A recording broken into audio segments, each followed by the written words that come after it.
man. We're gonna spend some time on this part of the story because I think majority of people will probably be familiar with Nextel, and Sprint. So you were at Nextel super early, and you were a big part of growing that into what it became, and eventually when it merged. So let's dig into that, and we'll spend some time on this because it's just a really crazy story. So start wherever you think it's best to start on that part of your journey. Yeah, well, I guess I'll start at First Chicago because that's where I got to know the company. Mm-hmm. So the First Chicago Equity Group that I was in, they had made an investment in a little company called Fleet Call, which became Nextel. Okay. A few years later, we changed our name, but they had made an investment to basically buy Spectrum FCC licenses and to kind of aggregate that license position and become effectively the third cellular network. So let me, and the reason I got connected with them is because I was working at First Chicago. They had made the investment. I got to know the founders, and eventually they said, "Hey, we need some help doing these acquisitions. We're buying these little companies. Would you want to come on and do that?" So that's kind of how I got there. But let me back up and explain what Nextel was, really how it was formed. Yeah. So the founder, there are a couple of co-founders, but the principal founder, a gentleman by the name of Morgan O'Brien, a fantastic guy, FCC lawyer. And he understood at the time, you got to go back again, I'm going to be old man here, late 80s, cell phones really didn't exist. Yeah. Right. So they were just coming onto the scene. The FCC had allocated 2 licenses in each market around the country. Kind of an incumbent telco got one, and then an independent provider got the other. Mm-hmm. And so they said, go to market, offer cellular service, phone service. And so those companies went down that path. Right next to those 2 pieces of spectrum was another piece of spectrum that was allocated for specialized mobile radio and basically fleet dispatch. And real quick, just for those that maybe not understand the concept of the spectrum, in the shortest way you possibly can, describe what that means. Well, spectrum means, if you have this phone, yeah, right, the signal that goes from this phone to the tower to be able to give you your data and be able to make your phone call, that goes over a piece of spectrum, radio spectrum. Yeah. Right. And in this particular case, this spectrum was in the 800 megahertz range, and that's what cell companies use to be able to deliver that information. Right. So the spectrum is basically the raw material, right? Okay. If you don't have it, you can't deliver the service. Yeah. And so Fleet Call at the time, Nextel, had this idea. Morgan had the idea. He looked at the spectrum that the cellular carriers have, and he looked at the spectrum that the specialized mobile radio carriers had, and they were divvied up into small pieces. And he said, this trades at a fraction of the cost of these licenses. What if we pulled all those back together and created effectively the third cellular license? Yeah. And so buy it at a discount, pull it all back together, go to the FCC, change the rules slightly to compete with those other guys, and then now all of a sudden you've turned something that was worth a fraction, a penny, into something that's worth $1. You said that's arbitrage. Yeah. I mean, that was the original pure arbitrage. Now, once you get to that position, and I would say we did hundreds of acquisitions over a 3 or 4 year period. And it was your job to basically that was my primary job coming in, was to basically go do those acquisitions. And I was involved with literally hundreds of transactions and negotiating deals. And then keep in mind, I was 25 when I joined, so it's crazy. I'm not overly experienced necessarily, but it was, we had a process. We understood what we were doing, and it was a fantastic experience, obviously, to be able to go do that. What's the pitch to the FCC there? Is the pitch that this spectrum, you said it was like basically for dispatch.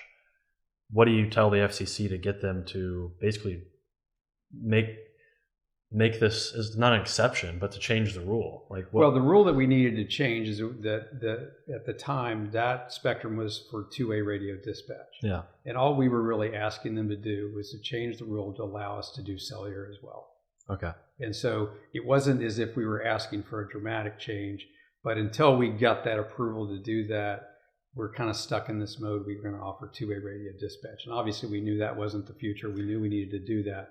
So the push to talk. Yes. Yeah. I was about to say, that's what I remember. And that is, and that's kind of the growth part of kind of how Nextel ended up being as successful as it was. It's good marketing. Well, if I remember right. If you think about it, so we got the FCC to change the rules. And if you think about the FCC, we were pro-competitive.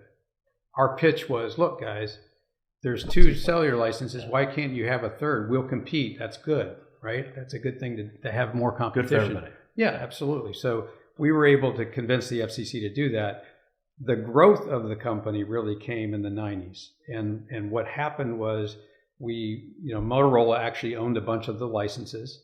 They had been a long time leader in the specialized mobile radio market. They were, provided both the telecom equipment that, at the network layer, as well as the actual devices. So they were the dominant player in specialized mobile radio. They owned a bunch of the licenses. We ended up buying all of their licenses. And as part of that deal, we effectively said to them, okay, we'll use your technology. They developed a new technology that allowed us to do combination of, paging, which is an old thing that existed. The thing that's on your hip? Yeah, the pager on your hip. That existed in the old days. The combination of a pager, a two-way radio, a cell phone at the time. And so putting all those capabilities together. So Motorola developed the technology. We went to market. And what we realized is, and I think this happened in Atlanta. So in Atlanta, they started taking our solution. The construction industry basically realized that they could, initially the two-way radio was just internal. Mm-hmm. So like if you were in a company, you could communicate within your own company. And then we said, well, why can't we open that up to anybody in the market? And so we eventually said, you can communicate to your company, but you can also communicate to that company, okay? And then eventually we said, well, guess what? You're in Atlanta. Why don't you want to talk to the guys out in California?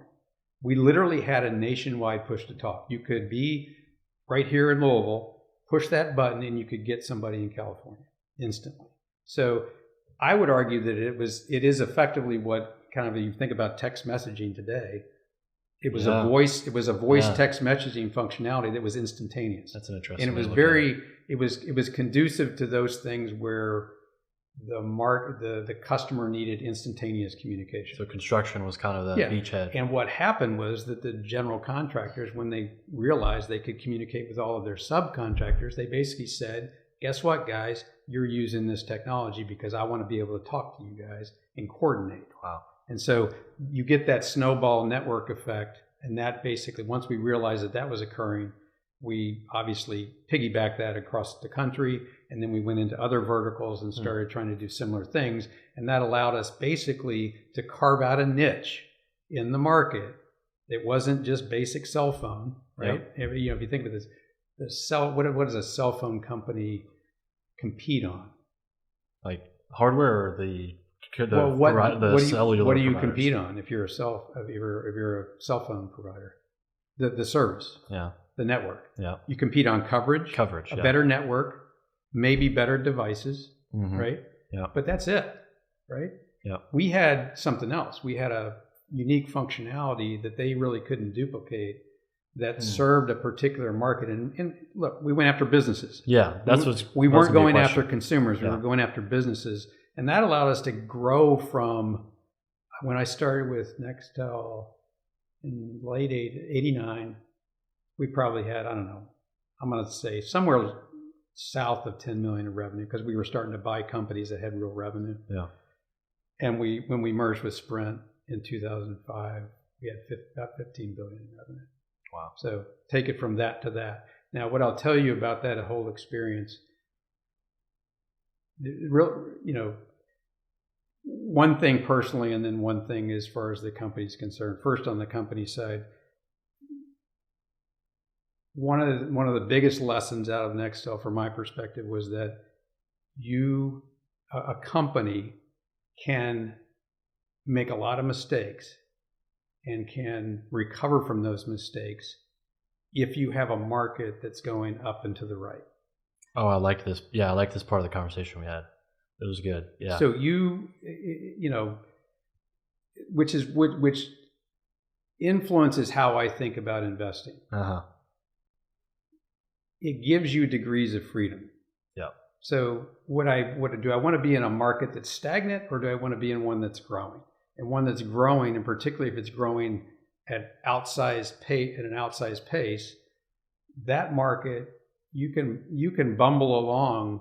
You're still going to be able to survive and probably even prosper because people recognize the growth and they're going to be willing to continue to support you, continue to finance that business. So that was a big key lesson for me from Nextel at a very macro. Some current examples might be, remote work's growing fast. So Slack, Zoom, those are some that are catching this larger trend, right? Absolutely. Yeah. Those are two examples. That's a very good example. Yeah. Right. So you find markets like that, and you don't even have to always have to be the leader. Mm-hmm. You can be a fast follower. It's going to pull you. Yeah. Or you can just provide you can provide a piece of the solution. Yeah.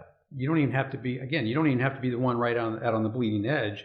You can be a fast follower with a part of the solution, and you just get caught up in the wave. Mm-hmm. And so I love markets like that, and I love businesses like that. And so if you can find those, I definitely want to do that. From a personal perspective, Nextel, I had tremendous opportunity. So I obviously early on I was doing a lot of the acquisition work. Later in my career, I was kind of the guy that got in the corporate development group that got the complex transactions. So we created a company called Nextel Partners, which was really just to get to the next markets that we weren't getting to. But it was literally $1 billion startup. So I had to kind of put that together along with the management team that was going to go run it. We sold our tower assets for $650 million. We did all kinds of other transactions, raised a ton of money, obviously, to be able to grow the business. So I had a lot of good experience later in my career, and this is kind of relevant to how I got to what I'm doing today. Keep in mind, I had learned a little bit about venture capital, private equity early at First Chicago. At Nextel, I became kind of also the individual inside the company that managed our private equity investments.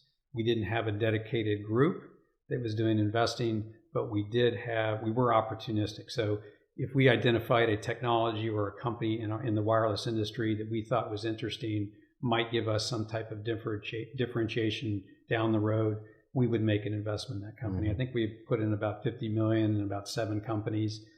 Again, mostly technology related type of companies. But I was the person inside Nextel that was responsible for managing those investments. So I learned I got an opportunity to see the private equity venture capital space at First Chicago. I got to see the corporate venture space at Nextel. And that ultimately, when I decided to leave Nextel after we merged with Sprint, that's kind of what led me down that path. Yeah. So next, you had that awesome experience. You probably made a good amount of money, and then you had this opportunity to go into venture capital, and you started your career. You came back to Louisville, sorry.